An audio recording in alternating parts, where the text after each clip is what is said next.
Est-ce qu'il vous arrive de dire oui alors que vous pensiez dans votre cœur non? D'être interrompu, ignoré ou de regretter en fait de ne pas avoir parlé lors d'une réunion? Si ces choses-là vous arrivent, ce n'est pas un manque d'intelligence ou de compétence. C'est souvent un manque de capacité à vous imposer. Alors aujourd'hui, on va parler d'un sujet très important. On va voir pourquoi vous avez du mal à vous imposer et surtout comment est-ce que vous pouvez apprendre à le faire sans toutefois devenir agressif envers les autres.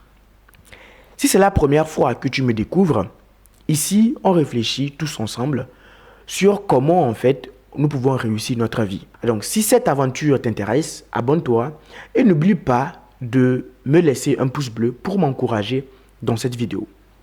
Avant de rentrer dans le vif du sujet, revenons d'abord au mot s'imposer. Qu'est-ce que c'est que vraiment s'imposer?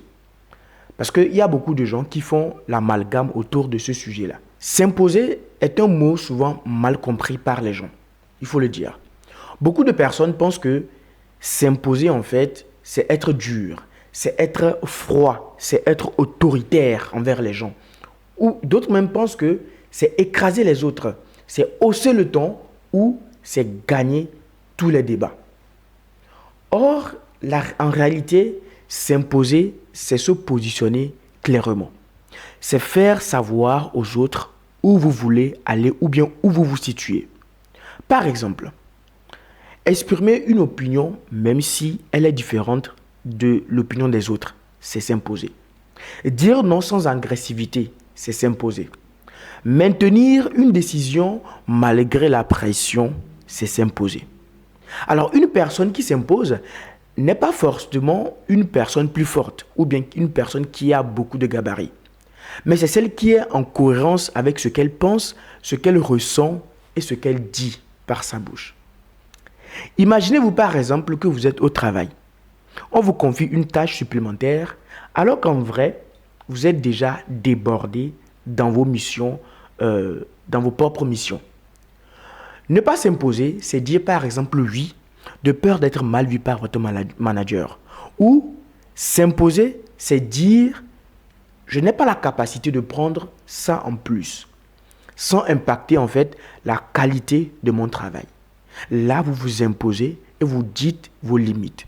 Et s'imposer, c'est prendre sa place sans empiéter sur la place des autres. Si vous avez du mal en fait à vous imposer, ce n'est pas en fait un défaut de caractère. Personne n'est né avec ce caractère de s'imposer.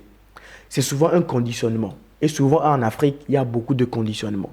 Et il y a plusieurs mêmes causes qui sont à l'origine de ce conditionnement. Dès l'enfance, beaucoup ont appris que être calme est mieux qu'être affirmé. Se taire évite les conflits. Vaut mieux accepter pour éviter les conflits. Dire non est impoli. Et finalement, vous associez en fait l'affirmation de ce que vous voulez à un danger. Il y a aussi la peur du rejet, la peur que l'autre se fâche, la peur d'être jugé égoïste ou arrogant. Toutes ces causes-là nous amènent à ne pas nous imposer.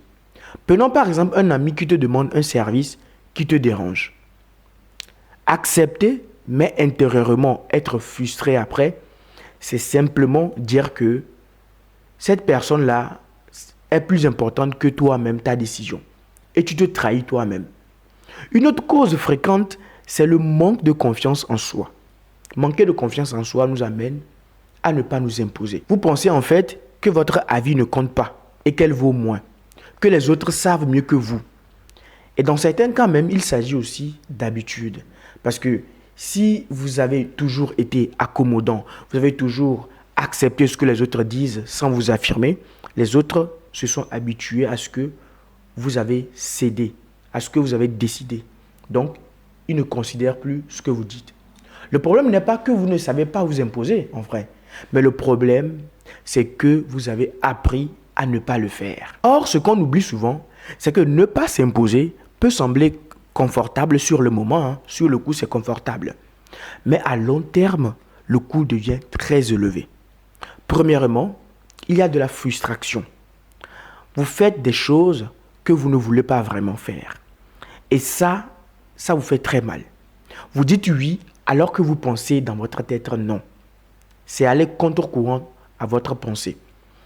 Il y a aussi la colère, parce qu'une colère, et c'est souvent une colère silencieuse, souvent dirigée contre vous-même, parce que vous ne vous imposez pas, donc vous êtes en colère contre vous-même.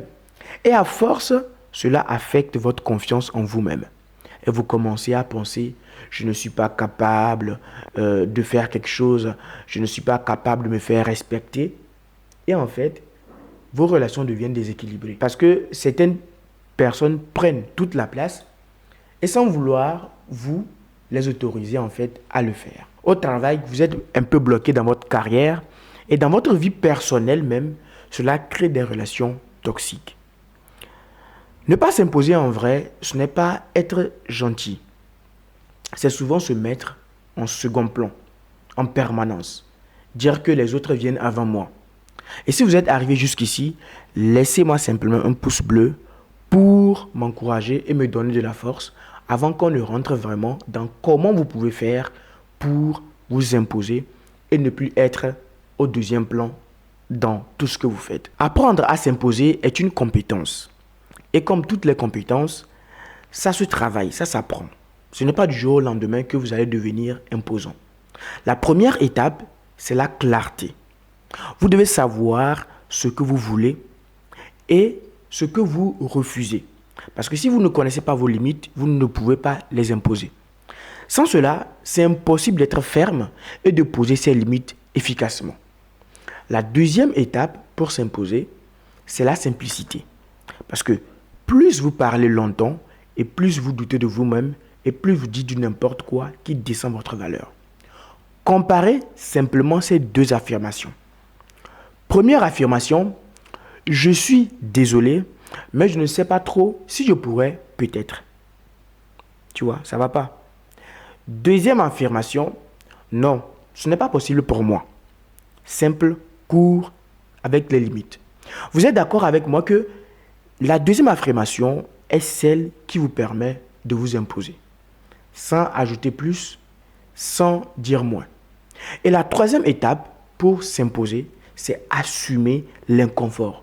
Parce que oui, l'autre peut être surpris de votre réaction. L'autre peut se dire que ouais, il se prend pour qui lui. Parce que oui, il peut y avoir du silence aussi lorsque vous vous imposez. Et c'est normal. S'imposer, ce n'est pas éviter toutes les tensions, mais c'est accepter qu'une tension saine peut arriver. Il vaut mieux avoir une tension saine que de capituler. Quatrième étape, c'est ne pas trop se justifier. Vous n'avez pas besoin d'un argumentaire parfait pour vous imposer. Imaginez seulement que vous voulez mettre fin à une relation dans laquelle on vous manque de respect tout le temps. On bafoue votre valeur.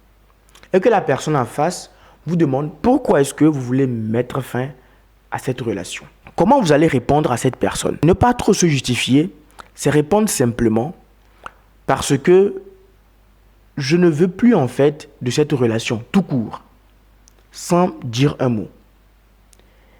Et quand vous faites ça, c'est là que vous vous imposez. Parce que si vous commencez à vous expliquer, cette personne-là peut utiliser l'avantage là pour encore vous manipuler. Et enfin, comme dans toute chose, commencez petit. N'essayez pas de commencer à vous imposer partout. S'imposer ne veut pas dire que tout change d'un coup. Non. Commencez par une situation très simple, puis une autre situation. Et plus vous vous imposez calmement, et plus cela devient une habitude pour vous, et plus cela devient naturel.